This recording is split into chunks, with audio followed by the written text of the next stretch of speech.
So ito guys, meron tayong rice cooker. Alright, this is a 5 cups rice cooker. Doesn't matter kung anong rice cooker meron kayo, basta rice cooker po ang kailangan natin. So maglalagay po tayo ng 2 cups of rice sa dalawa. Ang sasahog po natin sa ating rice is diced ham. Kung wala po kayong ham, pwede nyo pong gamitin ang spam. Okay. Or luncheon meat. Meron po tayong diced carrots. Mais o sweet corn. Canned sweet corn po yan. Green peas. Sibuyas na puti. Comment down below kung yung sibuyas sa Pilipinas ay mahal pa rin.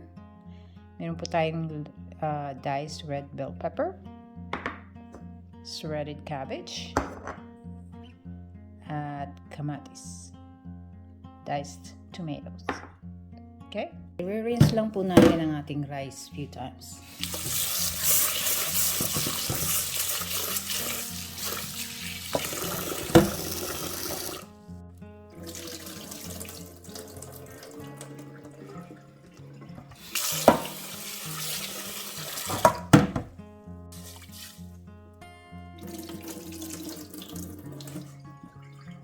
Paglagay po ng tubig sa ating rice, susukat lang po natin sa same cup na ginamit natin panukat ng bigas.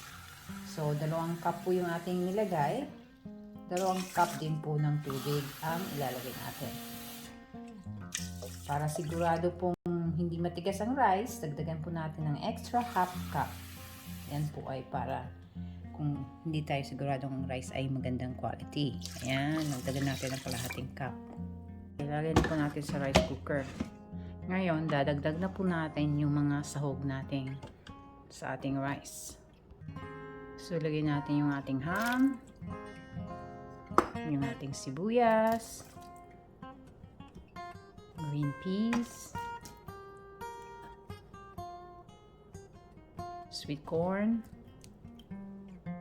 diced carrots, diced tomatoes, at diced red bell pepper. Meron po akong shredded cabbage. Last batch na po to, mamaya na pag naluto na yung ating rice, okay? Lalagyan ko po siya ng chicken powder as the seasoning. Put 2 tablespoons. Right there.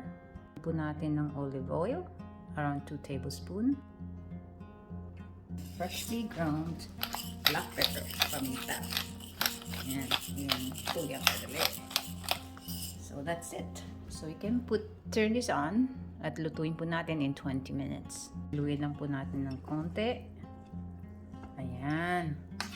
So now, pwede na po natin turn on ang ating rice cooker and just wait till it's done. Okay? Ayan po. Rice cooking na po. We'll wait for at least 20 minutes till it's cooked. So ito na po. Once it turns sa keep warm, pwede po natin itong buksan. Ayan. So pretty. Look at this mix. So, dadagdag na po natin yung ating shredded cabbage. At meron pa akong kunting scrambled egg. Isang itlog lang po yan. So now, we'll just mix it all together. Just like that.